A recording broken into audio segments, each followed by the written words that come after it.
হ্যাঁ ঠিক আছে, আর তোমরা রাত্রিবেলা যে বসিয়েছো,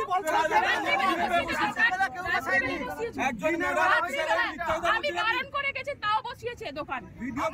আপনারা ওয়েট করতে পারলেন না? আমি তো বললাম বসবো, আমি বসবো,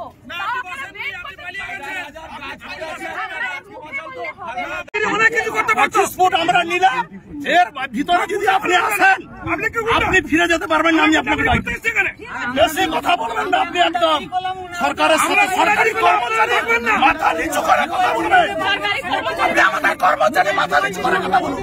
ম্যাডাম শুনুন, ম্যাডাম আপনি সবাইকে নিয়ে চলুন, বেশি দিন থাকতে পারবেন না। আপনার আয়ু 7-8 দিন 10 দিন।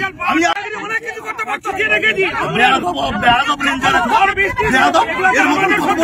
জানোয়ার, কত বড় জানোয়ার, বেয়াদব রেঞ্জার আছে।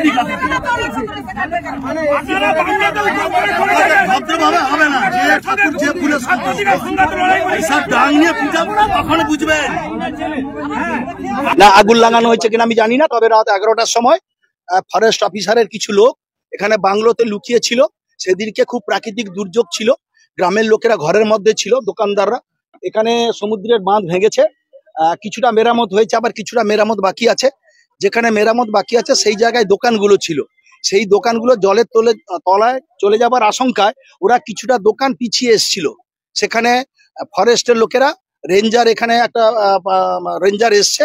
সেই রেঞ্জার 11টার সময় রাতের বেলা যখন সবাই ঘরে আছে তখন করাত দিয়ে বাঁশ কেটে এই সমস্ত দোকান আজকে তুলে ভেঙে দিয়েছে, সমস্ত দোকান ভেঙে দিয়েছে। তাই আমরা বললাম যে এই ভেঙে দিলেন কেন রাত্রিবেলা? সকালবেলা একটা আলোচনা করতে পারতেন। তা ডিএফওকে বললাম যে আমাদের পিছনে 20 ফুট 10 ফুট 15 ফুট জায়গা দিতে হবে, এই জায়গাগুলো সরে আসবে, আবার যখন সমুদ্রের বাঁধ মেরামত হবে ওরা তার নিজের জায়গায় চলে যাবে। কথা শুনতে চায়নি, এতগুলো লোকের কে উচ্ছেদ করছে, এতগুলো লোককে আজকে বেকার করে দেওয়ার চেষ্টা করছে। তার জন্য আজকে আমি এখানে এসেছিলাম।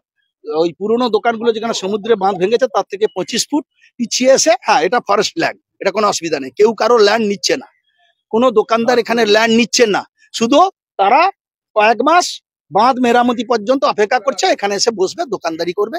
এখানে যেহেতু পর্যটন কেন্দ্র, সমুদ্রের ধারে বহু পর্যটক আসে, এখানে কিছু রুজি রোজগার করার জন্য তারা বসেছিল। এই ফরেস্ট অফিসাররা এরা কিছু কথা না শুনে রাতের অন্ধকারে দোকান সব ভেঙে দিয়েছে। তার জন্য গ্রামবাসীরা এসেছে। আজকে আমি বলে গেলাম 25 ফুট ভিতরে তারা একটু ভিতরে ঢুকে আসবে, অস্থায়ী ভাবে ভিতরে ঢুকে আসবে। পরবর্তীকালে বাঁধ মেরামত হলে আমরা আবার স্বচ্ছ জায়গায় চলে যাব। তখন আমরা আসবো, আবার প্রতিবাদ করবো।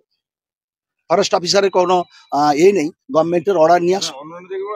আর এখানে অনেক ফরেস্টের জায়গার উপর দোতলা ঘর হয়েছে, সেগুলো গরিব মানুষের উপর আঘাত করে কি হবে? সেগুলো ভাঙুক। ফরেস্টের ল্যান্ড গুলো যদি করছে, আর এখানে সব মৎস্যজীবী যারা মৎস্য আহরণ করে তারা নিজেরা জীবিকা অর্জন করে, এরা সব এসসি ক্যাটাগরির লোক। তো এরা এদের উপর আজকে হামলা করছে এই ফরেস্ট অফিসার লোকেরা। এরা এত করাপ্টেড, ফরেস্টের এই লোকগুলো, এই অফিসারগুলো এত করাপ্টেড, তো দেখা যায় না। যে দেখুন ফরেস্টের জায়গায় কোনো গাছপত্র লাগানো নেই, শ্মশান হয়ে গেছে ফরেস্ট। আজকের গাছ নেই বলেই তো সমুদ্রে ভাঙন হচ্ছে। এরা গাছ লাগাবার নামে লক্ষ লক্ষ টাকা এসব এদিক সেদিক করে।